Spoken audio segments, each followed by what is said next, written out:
Connecticut Voice Out Loud is proudly sponsored by Middlesex Health and Center for Advanced Reproductive Services.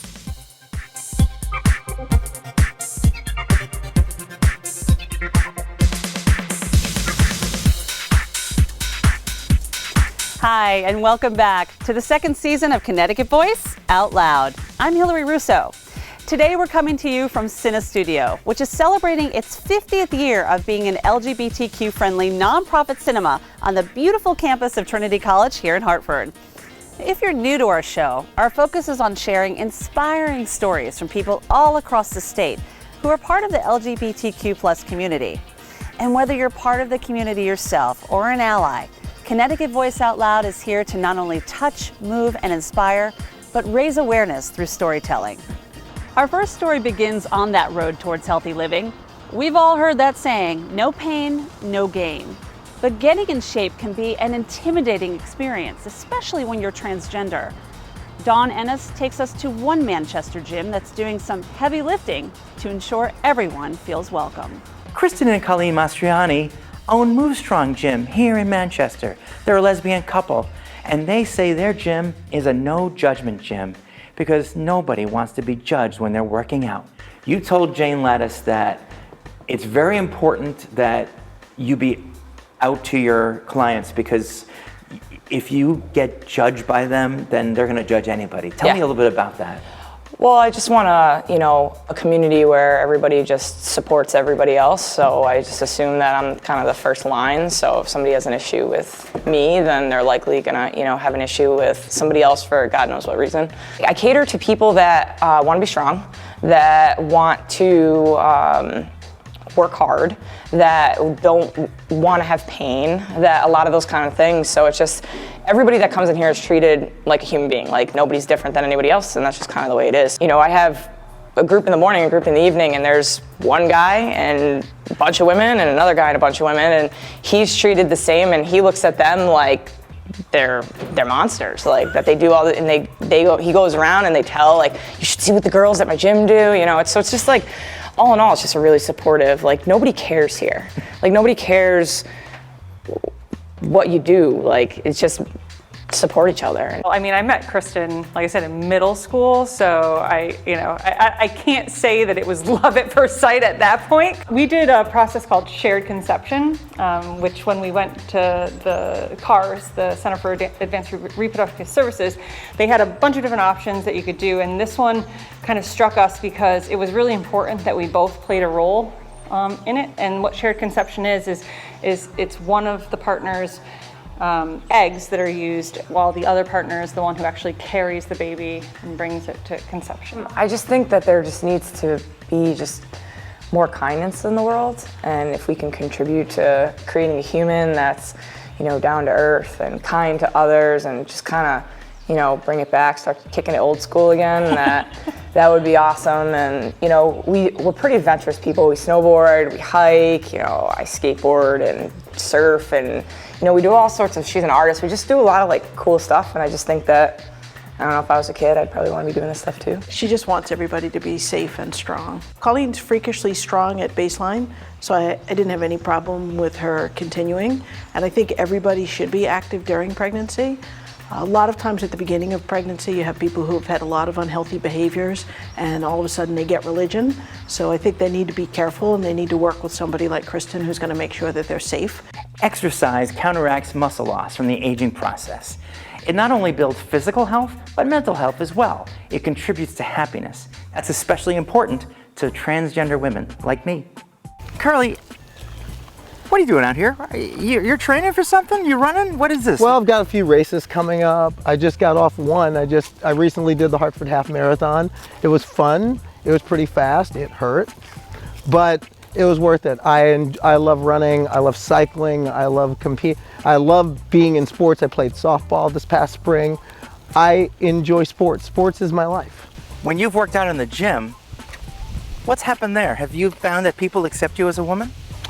I found it's really uncomfortable, and right now, with a few exceptions, I kind of avoid the gyms. Why is that? Now because just the chance of something going awry is something I worry about. I mean, you have to vet workout places.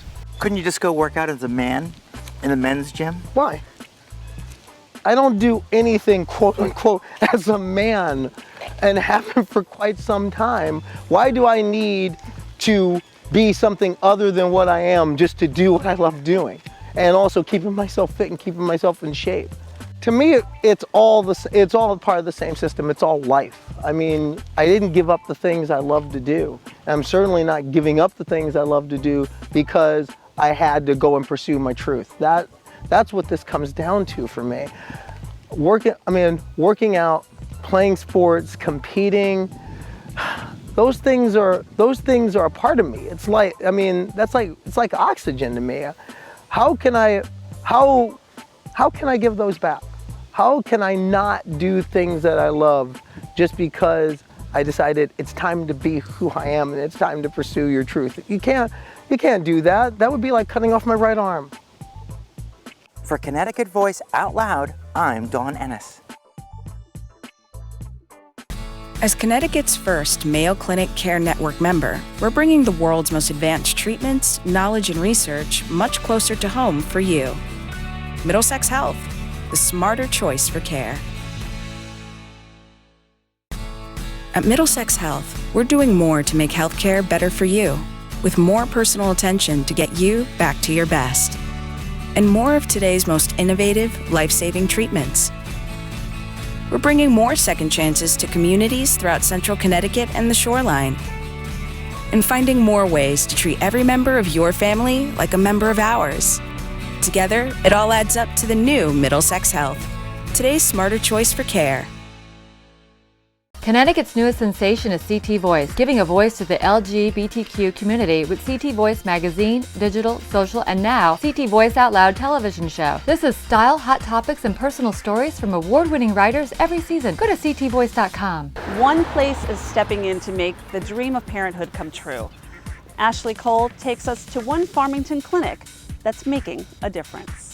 Connecticut Voice Out Loud headed to the Center for Advanced Reproductive Services in Connecticut to find out how they're making families' dreams come true every day. Well, I always say that I feel really fortunate as having had a business degree and a business background to find a career that's really become a vocation, where every day I get to apply what I know about business to the healthcare of helping people to build families.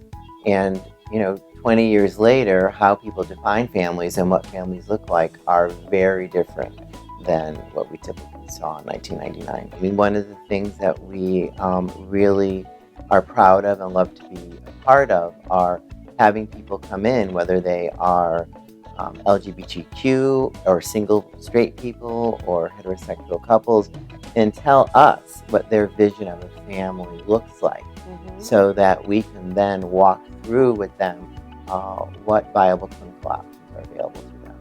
Maybe there's some hesitation. There's couples out there who aren't sure. They're not sure, they're scared, they're intimidated. What would you say to them? Well, I would say that knowledge is power.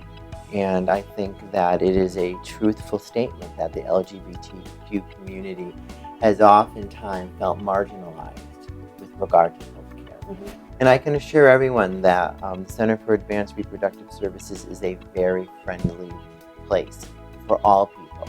We are really proud that we have been at the forefront of treating LGBTQ people since I think the earliest inseminations were occurring in 1983. If you were to give an overview, what can they expect? Well, the first thing that's going to happen is they're going to sit with a doctor, and the doctor is going to ask them, what does a family look like to you? What are the important elements to you? So, for instance, if it is a lesbian couple, sometimes it's as simple as donor sperm with insemination, which is a very low-tech procedure that can happen. Other times they want to do something which we call as shared conception, where one of the female partners is providing the eggs. They're going to have a donor's sperm source, and then we're going to create embryos, and the second partner will carry the embryos. So the partner carrying does not have a genetic relationship to the embryo and the child that she will give birth to, but she has a real strong biological connection. Absolutely. So both parts of the couple feel really involved. Another recent development over the last few years is the evolution of transgender care. And we have for years treated adult transgender people, but now we're actually seeing more and more adolescents who are coming in with their parents and want information about fertility preservation as part of their journey. How do you keep yourself present in the community? Well, one of the things that we try to do, especially with the LGBTQ community, is go to them. And so to go to people where they're most comfortable. So to that end, we've partnered with the New Haven Pride Center. We were a sponsor of New Haven Gay Pride. And so by having a presence in those areas, we're able to get patients the information and access that they need. For more information on the Center for Advanced Reproductive Services, you can visit them online at yukonfertility.com. At Middlesex Health, we're doing more to make healthcare better for you, with more personal attention to get you back to your best, and more of today's most innovative, life-saving treatments. We're bringing more second chances to communities throughout Central Connecticut and the shoreline, and finding more ways to treat every member of your family like a member of ours. Together, it all adds up to the new Middlesex Health, today's smarter choice for care. If you're looking to start a family, talk to us. We're the Center for Advanced Reproductive Services. For the past 35 years, we've been providing expert fertility care with over 100 dedicated staff members focused on your dream. Since we opened our doors, we've celebrated the births of over 13,000 babies, and still counting. Begin your journey with just one call, 844-HOPE-IVF, yukonfertility.com. Welcome back to Connecticut Voice Out Loud. When it comes to beauty, Will Dowdy is no stranger to hair and makeup. But even with his incredible resume of work, there's more to this warrior of wigs and master of makeup. Sarah Lemire caught up with the designer in Bridgeport, where the true transformation of Will Beauty happens, for a day in the life of drag. So Will, talk to me about how you got your start doing Will Beauty. Yeah, so I've worked as a makeup artist and wig designer around Connecticut and New York pretty much since I graduated college. I did a lot of theater, a lot of performing in high school and college, and I've always loved makeup and beauty and hair and stuff like that. So while I was in college, I was doing productions and I started watching the show RuPaul's Drag Race, and that really sparked my interest in drag, and I started exploring that. So once I graduated college, I interned at the Juilliard School for wigs and makeup, one of their 2 interns among many other backstage internships that they do. So I was really able to explore wigs in a theatrical aspect. I didn't think it was going to go anywhere. I listed a couple of wigs and people started placing their orders, and I went from having maybe 1 or 2 orders per week to 1 or 2 orders a day, and now I get, over 100 orders a month. I've shipped wigs to Tokyo and to Saudi Arabia. I've shipped wigs to really remote islands off of New Zealand. So I really don't get to see a lot of my clientele face to face. I interact with a lot of them through Instagram, and they'll tag me in their photos when they're wearing my wigs, or they'll message me with their photos, or just say, oh, it was such a great wig. I've always loved social media, and I attribute that to so much of my success with my business. I started on YouTube doing makeup tutorials on just different makeup looks, and then that sort of evolved with me. I started doing the makeup before I even really started doing the drag, so I was just putting makeup on and showing people different tips and tricks I was learning along the way, very much like a DIY kind of setting. And then as I started doing drag, I started doing tutorials on how to do drag, and then that slowly all evolved. Now I do tutorials on drag wigs, how to style my wigs, how to style other wigs, how to put yourself in drag, certain really specific things like covering your eyebrows and how to do eyeshadow and stuff like that. From beginning to end, it looks like the transformation must probably take hours. It takes a long time, and it really takes a long time at first while you're discovering your look and your face, because the style of makeup, you're really transforming your face. You're changing the structure, and you're highlighting and contouring, and you're maybe hiding your jawline and minimizing your forehead. So At first, it takes a long time. It used to take me like 4 hours, and now I can do it like under like an hour and a half. So from doing makeup videos, you transitioned into doing more wigs, and now you have this thriving business. Can you talk to me a little bit about what people don't understand about wearing a wig? Sometimes people with hair loss reach out, and that's always really nice when I'm able to help someone with alopecia, or maybe like a cancer survivor or someone dealing with cancer. Being able to help someone out with that is always really validating and fulfilling too. A big part of my performing and my drag persona is through social media, where I kind of feel like I'm like a drag stylist, and I like help people figure out how to find their style, whether it's makeup or hair or costumes or anything like that. But I do perform around Connecticut at various gay bars, LGBT spaces. I've performed at Pride in the Park in Norwalk. I used to do a bingo night. So it really just kind of depends the time of year. Coming up at the end of September, there's this show called Drag Diva Brunch, and it happens around the country, and it's organized by a previous contestant from RuPaul's Drag Race.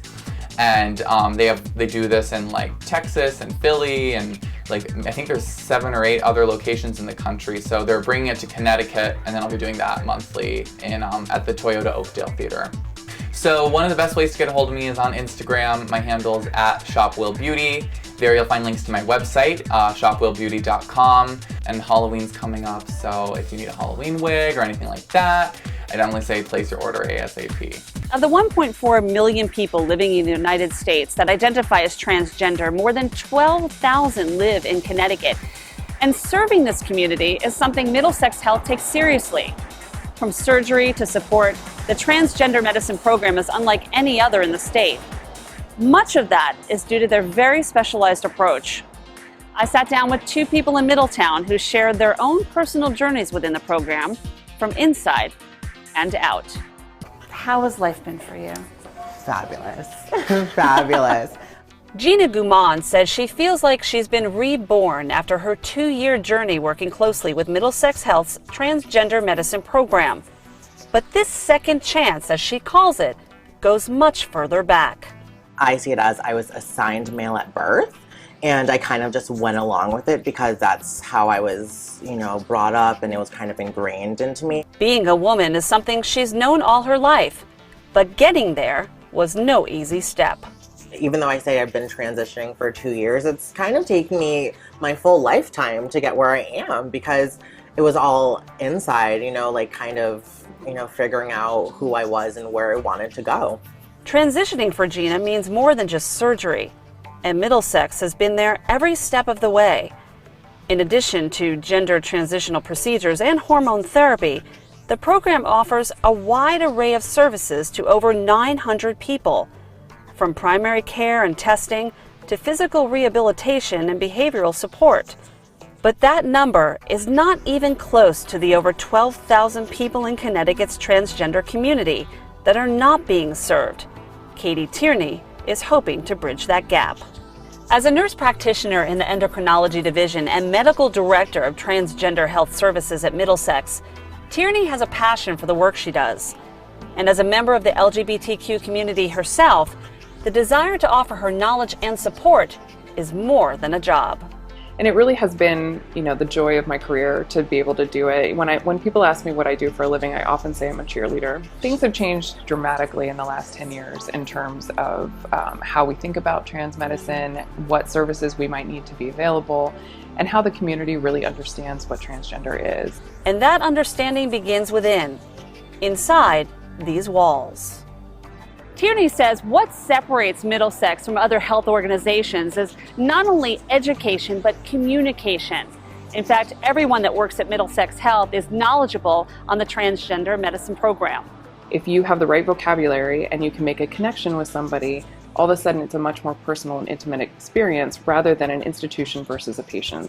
Monthly meetings with the 25-member committee gives Tierney and her team a chance to explore even more options.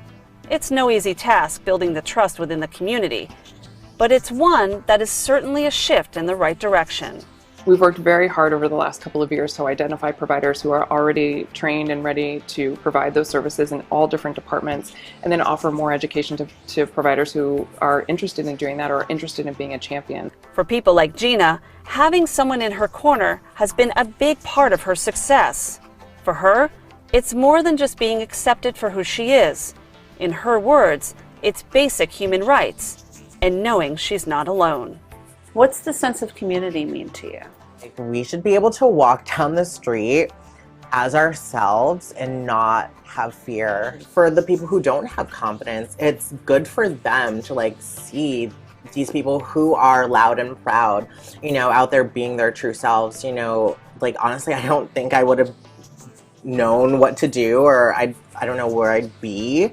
You know, where I am today, I don't think I'd be there if it weren't for Katie and Middlesex Health.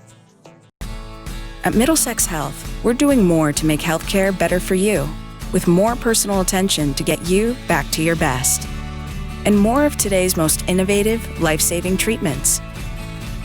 We're bringing more second chances to communities throughout central Connecticut and the shoreline, and finding more ways to treat every member of your family like a member of ours.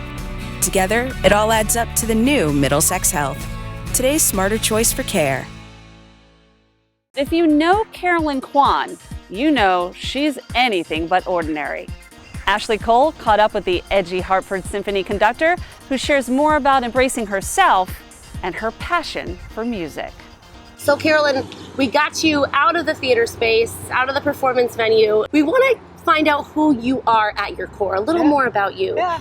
I'm a very private person, surprisingly. You know, as an artist, you think about, you can't help but to let the world affect you. Mm-hmm. And you try to think about what can you do to help? What can you do to make a difference somehow? And so our 1920 season, when we were thinking about it, I wanted to be about joy.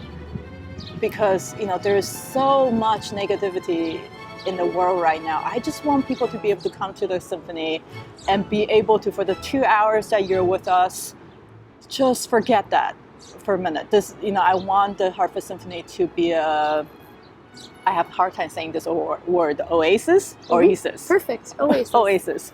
And where people can just be and come and enjoy the joy of music. And it doesn't matter who sits next to you. It could be someone who's completely different. It could be someone who believes in completely different thing. It doesn't matter, but no matter how different we are, we can all sit in that room sitting next to each other and enjoy the joy of music for 2 hours. And that we really have, sometimes people don't realize we have more in common than we have that are things that are different. You know, I often think that if more people listen to music, the world will be a better place, because at least we're sending more positivity in the world as opposed to negativity. As a child, I've always been that child that my parents are so smart. They know that if they want me to go east, they have to tell me to go west. A little rebellious. Right, exactly, very rebellious. I think I started, I don't know if I might have mentioned this once in a while, not very often, but as a child, I think it was 3rd grade, I literally started a bad girls club or something. You know, it's just this idea that I don't want to be told what to do. Like the way where we are, I mean, people often talk about going to different countries, seeing different places and having different experiences. And for me, that's what music is about. It's about new emotions, new experiences, you know, allowing yourself to go to places and trying new things that you never thought you might like. And, you know, the one big thing I often tell people is, you know, people expect to go to a concert and they worry that they're not going to like something.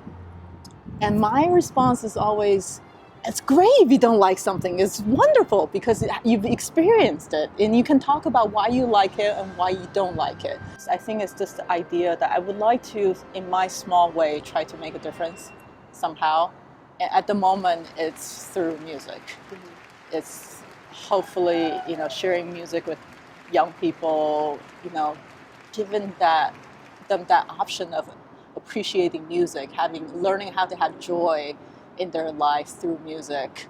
I don't know what it will always be. I mean, there's certainly a lot of things in the world that needs us. You know, oftentimes I feel like maybe I should spend more time working for LGBTQIA rights. You know, we have a lot of friends who are in the transgender community, and they have such a hard time right now. You know, the world seems to be changing for the better, but not fast enough. Yeah. And sometimes it feels like you take one step forward and take two steps back. And that being immigrant, being foreign, and this constant attack on honesty, morality, you just feel like, God, should I be spending my time doing something else that can make more of a difference? You are. You've already left a legacy. That's so beautiful. It's been so Thank wonderful talking to you. Really, you're amazing. Thank you. Absolutely amazing. Thank you. At Middlesex Health, our experts have direct access to Mayo Clinic expertise,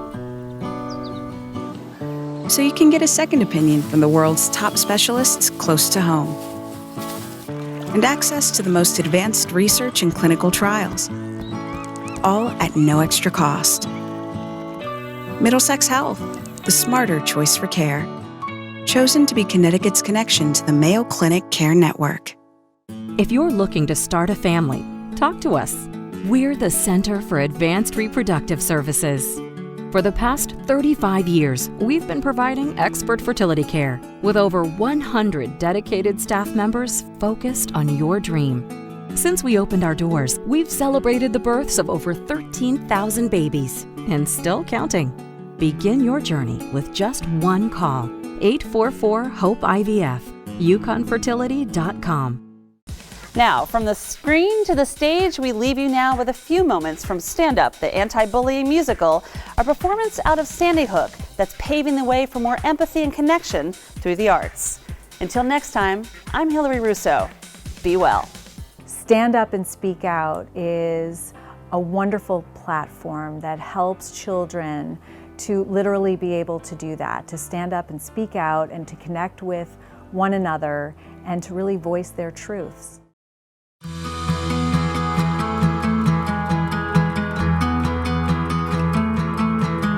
I am just so honored to be a part of the show and to be able to meet all these amazingly talented people. It has impacted my life so much. Thankfully, I haven't experienced bullying that has really gotten to me, but I think it really made me realize why people bully and made me realize, even things, that I do that could be mean or something. It's spreading love and humility. If we at least continue to send the message of love and hope, then I think that's a great thing, and that's what this play does. I remember leaving yesterday and somebody telling me how much this touches lives and my part and how it really makes people cry and how it touches them. And I love hearing that because it makes me feel like I really just changed somebody's life. Jill Nessie came up with the idea of a song about anti-bullying. She has teenagers of her own. And that song has grown into a musical. I'd like to introduce the group called Stand Up and Speak Out. They have a message for you today.